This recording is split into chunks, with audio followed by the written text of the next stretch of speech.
JBM 99 news కి స్వాగతం. ప్రజా పాలన ప్రగతి ప్రణాళికలో భాగంగా నిజామాబాద్ జిల్లా మోపాల్ మండలం యాల్కల్ గ్రామంలో గ్రామ సభ నిర్వహించారు.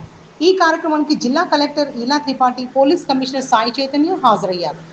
పంటల మార్పిడి, పర్యావరణ పరిరక్షణ, సైబర్ నేరాలపై అప్రమత్తత, తడి పొడి చెత్త వేరు చేయడం, ఓటరు జాబితా సవరణ ప్రక్రియ వంటి అంశాలపై ప్రజలకు అవగాహన కల్పించారు. ఎల్‌నిఓ ప్రభావంతో వర్షాభావ పరిస్థితులు ఉండే అవకాశం ఉన్నందున రైతులు శాస్త్రవేత్తల సూచనల మేరకు పంటలు సాగు చేయాలని కలెక్టర్ సూచించారు. నకిలీ ఎరువులు, విత్తనాల విక్రయాలపై కఠిన చర్యలు తీసుకుంటామని హెచ్చరించారు.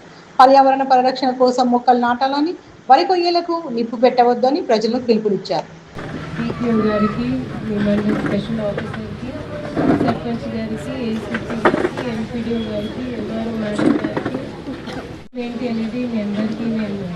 స్పష్టంగా తెలియజేస్తున్నాను. ఇది అవగాహన కల్పించే కార్యక్రమం ఉన్నాయి. ఎందుకంటే మన నిజామాబాద్లో మీ అందరు కూడా చూసి ఉంటారు, మీ అందరు కూడా అనుభవం చేసి ఉంటారు. మనం ఇప్పుడే మన మొక్కజొన్న కొనుగోలు కావచ్చు, వరి కొనుగోలు కావచ్చు, చాలా సమర్థవంతంగా పూర్తి చేశాము. మీ పక్కన ఉన్న బార్సీ ఊర్లోనే అక్కడ వరి కానివ్వండి, మొక్కజొన్న కానివ్వండి, ఒక్కొక్క రోజులో 50 లారీలు పంపించాము. సో ఇవి అంతా చేసిన తర్వాత మళ్ళీ ఇలాంటివి కార్యక్రమం ఎందుకు అంటే మీ అందరూ ఇప్పుడు వచ్చే మన ఖరీఫ్లో, వనకాలంలో మీరు ఎలాంటివి పంట మార్పిడి చేయాలి అనేది ఆ దిశగా ఇది ఒక అవగాహన కార్యక్రమం.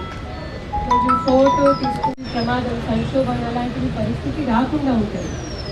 మొన్న నేను పిప్రి ఊరికి వెళ్ళాను, ఆర్మూర్ సేమ్ సిపి సార్ చెప్పినట్లు. అక్కడ ఒక పెద్ద మనిషి అంటే కొనుగోలు విషయంలో వెళ్ళడం జరిగింది. ఇక్కడ ఒక పెద్ద మనిషి నేను చెప్పిన ఈ సరఫరా, ఈ బియ్యం ఎవరు తింటారండి, ఇందులో త్రాగు తరులు అన్నీ ఉన్నాయి. సో ఆయన ఒక మంచి మాట అన్నారు, చాలా ధైర్యంతో చెప్పాను. ఏమని, ఇప్పుడు మీరు ఇప్పుడు వచ్చి చెప్తే ఎలా మేడం, నేను నాట వేసేటప్పుడు కనీసం చెప్పాలి కదా ఏంటి, ఏ విత్తనాలు వాడాలి అనేది. చూసి ఆ మాట యాక్చువల్గా నాకు స్ట్రక్ అయింది. అండ్ ఇన్ఫ్యాక్ట్ రాష్ట్ర ప్రభుత్వం కూడా ఆ దిశగా ఎప్పుడో అప్పుడు చర్యలు తీసుకుంటూ ఉంటుంది. ఏంటంటే ఇప్పుడు ఆ పరిస్థితిని నియంత్రణ చేసి మన చేతిలో ఉంటుంది. మనం ఎలాంటివి విత్తనాలు వాడాలి, ఏ పురుగులు వాడాలి అనేది ఇప్పుడు మీ చేతిలో ఉంది. అండ్ అందులో మీకు కావాల్సిన సరఫరా కావచ్చు, మీకు కావాల్సిన అవగాహన కావచ్చు.